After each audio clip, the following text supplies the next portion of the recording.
Hello friends, कैसे हो आप सब। आज हम एफएलएन भाषा शिक्षण के एडवांस स्तर पर कार्य योजना बनाने से संबंधित एक वीडियो देखेंगे, जिसमें प्रथम सप्ताह में हमें कौन कौन से कार्य को करना है, उसको अभिलेखीकरण के तौर पर हम उसको कैसे लिखेंगे।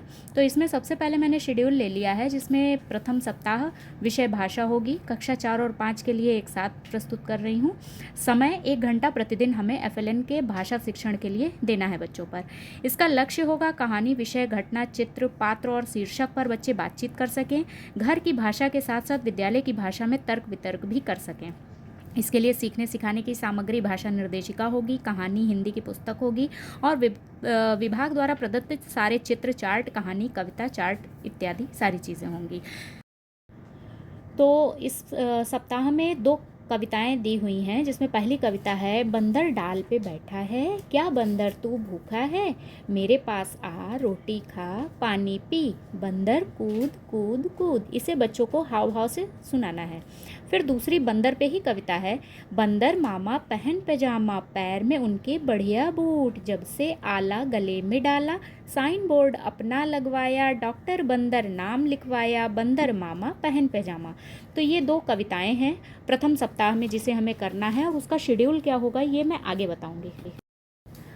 प्रथम सप्ताह में 2 कहानियां हैं, जिसमें एक कहानी है सूझबूझ। तो सूझबूझ कहानी में है, एक दिन किसी तालाब पर एक मछुआरा शिकार करने आया। तालाब में मछलियां उछल कूद कर रही थीं। मछुआरे ने मन ही मन सोचा, अरे वाह, यहाँ तो ढेर सारी मछलियां हैं, कल मैं बड़ा सा जाल लेकर आऊँगा। उस तालाब में एक सुनहरी मछली भी थी। उसने मछुआरे की बात सुन ली। यह बात उसने दूसरी मछलियों को बताई और वे सब परेशान हो गईं। अब हम क्या करें, कहाँ जाएं? सभी सोचने लगीं। सुनहरी मछली ने कहा, पास में एक नदी है, उसकी बहुत सारी मछलियाँ मेरी दोस्त हैं, हम सब वहाँ जाकर रह सकते हैं, वहाँ हमें कोई परेशान नहीं करेगा। और भी मछलियाँ तालाब से निकली, एक पतले रास्ते से नदी में चली गईं। अगले दिन मछुआरा आया, उसने बार बार जाल फेंका, लेकिन एक भी मछली नहीं फंसी। मछुआरा हैरान रह गया और वह अपना सा मुँह लेकर घर लौट गया। और दूसरी कहानी है, सभी जरूरी है। तो इस कहानी में है कि एक चंटू और मंटू टिकमपुर में रहते थे। उनके पिता किसान थे। एक दिन वे खेत में गए। आकाश में एक जहाज उड़ रहा था। उनकी नज़र जहाज पर ही थी। चंटू ने गेंद आकाश की तरफ उछाल दी। गेंद बहुत दूर जाकर गिरी। उनकी पालतू बिल्ली गेंद को पकड़ने दौड़ी। कुछ देर बाद चंटू और मंटू को ख्याल आया कि उनकी बिल्ली आखिर है कहाँ। वे दौड़कर उस ओर गए। जब पास पहुँचे तो पता चला कि बिल्ली एक फन वाले जहरीले सांप के साथ लड़ रही है। चंटू ने एक पत्थर उठा लिया, लेकिन मंटू ने उसे मना किया और बिल्ली को अपने पास बुला लिया। चंटू बोल उठा, अरे वह सांप कहीं जाकर छिप गया है, उसे मार देना चाहिए था। मंटू बोला, नहीं, सांप तो हमारी फसलों को नुकसान होने से बचाते हैं। तब चंटू को ध्यान आया। वह बोला, अरे हाँ, मैं तो भूल ही गया था कि सांप चूहों को खाकर हमारी मदद करते हैं। अब चंटू और मंटू प्यार से अपनी बिल्ली के साथ खेलने लगे। तो इसमें प्रथम दिन हमें क्या करना है, सबसे पहले हमें बंदर डाल पे बैठा है कविता हाव भाव से बच्चों को से कराई जाएगी। इसके लिए हमें 5 मिनट देना है। फिर उसके बाद बच्चों से स्वतंत्र रूप से बातचीत करके उनके बारे में पूछा जाएगा कि उन्हें कौन सा खेल पसंद है, कौन सा भोजन पसंद है इत्यादि। इस पर हम 15 मिनट देंगे। फिर उसके बाद सूझबूझ कहानी बच्चों को हाव भाव सहित पढ़वाई जाएगी और आवश्यकता अनुसार टीचर द्वारा मदद भी की जाएगी। इसके लिए भी हमें 15 मिनट ही देना है। फिर उसके बाद कहानी में प्रयुक्त शब्दों को श्यामपट्ट पर लिखकर बच्चों से समूह में बातचीत की जाएगी। इस बातचीत में और श्यामपट्ट पर बच्चों से शब्दों के समूह को लिखने में 10 मिनट का समय देना है। हिंदी की किताब के सरिता पाठ का चित्र दिखाकर बच्चों से बातचीत की जाएगी तथा 2 वाक्य लिखने का कक्षा कार्य दिया जाएगा। ये काम भी 15 मिनट में होगा। ये है हमारे प्रथम दिन की कार्य योजना। फिर दूसरे दिन के कार्य योजना में बंदर मामा पहन पैजामा कविता हाव भाव से बच्चों से अभिनय के साथ कराई जाएगी। इसके लिए हमें 5 मिनट देना है। बच्चों से उनकी पसंदीदा चीज़ों के बारे में बात की जाएगी और उनके पसंद पर चर्चा होगी। इसके लिए भी हमें 15 मिनट ही समय देना है। समूह बनाकर बच्चों से ही सूझबूझ कहानी पर प्रश्नोत्तर का मौका दिया जाएगा। एक समूह प्रश्न बनाएगा और दूसरा समूह उस प्रश्न के उत्तर देगा और इसके बाद रोल प्ले की तैयारी भी की जाएगी। इसके लिए हमें 15 मिनट का समय देना है। सूझबूझ कहानी से संबंधित शब्दों की सूची बनवाई जाएगी। इसके लिए हमें 10 मिनट देना है, जिसमें लेखन से संबंधित कार्य होंगे। फिर उसके बाद सूझबूझ कहानी में कौन सा पात्र अच्छा लगा और क्यों, इस पर चर्चा की जाएगी। इस पर भी हमें 15 मिनट का ही समय देना है। इसमें बच्चों की मानसिकता और उनके मनोभावों को अच्छी तरह से समझना है।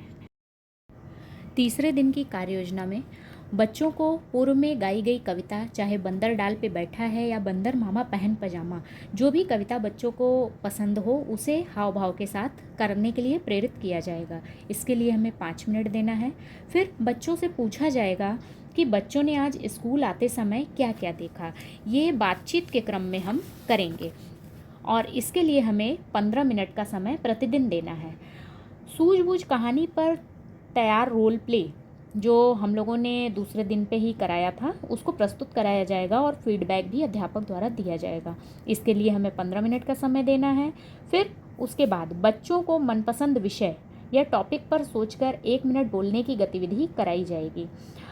इसमें 10 मिनट का समय हमें देना है।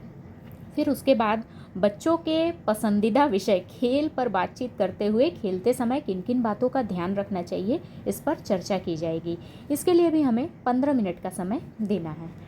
अगले दिन अर्थात चौथे दिन की कार्य योजना में हमें दीक्षा पोर्टल से शब्द निर्माण गतिविधि कराई जाएगी, जैसे शब्द रेल। इसके लिए 5 मिनट का समय दिया जाएगा और 5 मिनट में बच्चे जितने शब्दों का निर्माण कर ले जाएंगे उस पर ताली बजवाई जाएगी।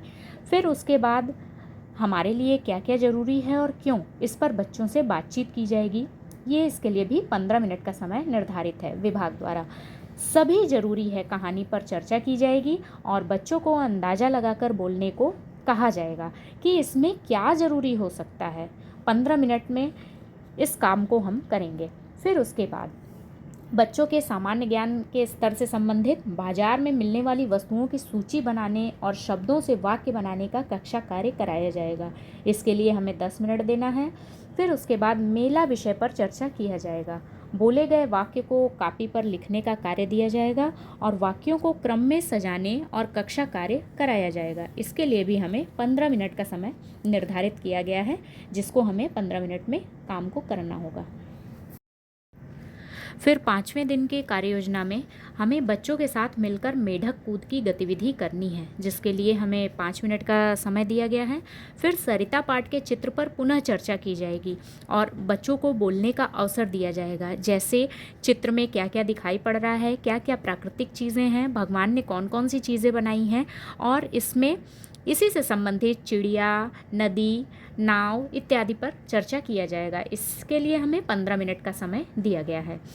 समूह में प्रश्न पूछने की गतिविधि कराई जाएगी। शीर्षक होगा बाजार मेला। इसके लिए 15 मिनट का समय है।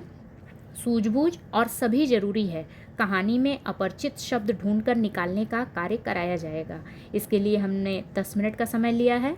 फिर उसके बाद हरियाली कविता चित्र पर बच्चों से चर्चा की जाएगी।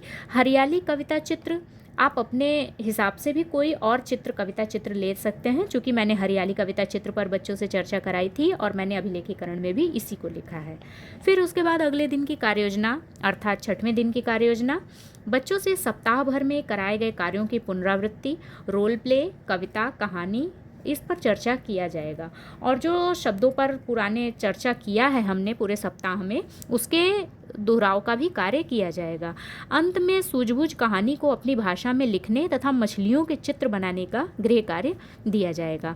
और सबसे अंत में मेरे अभिलेखीकरण का ये अंग है, जिसमें हम आगामी कार्य योजना अर्थात एडवांस स्तर के बच्चों के साथ दूसरे सप्ताह में की जाने वाली गतिविधियों का क्रियान्वयन किया जाएगा। इसको मैंने लिखा है।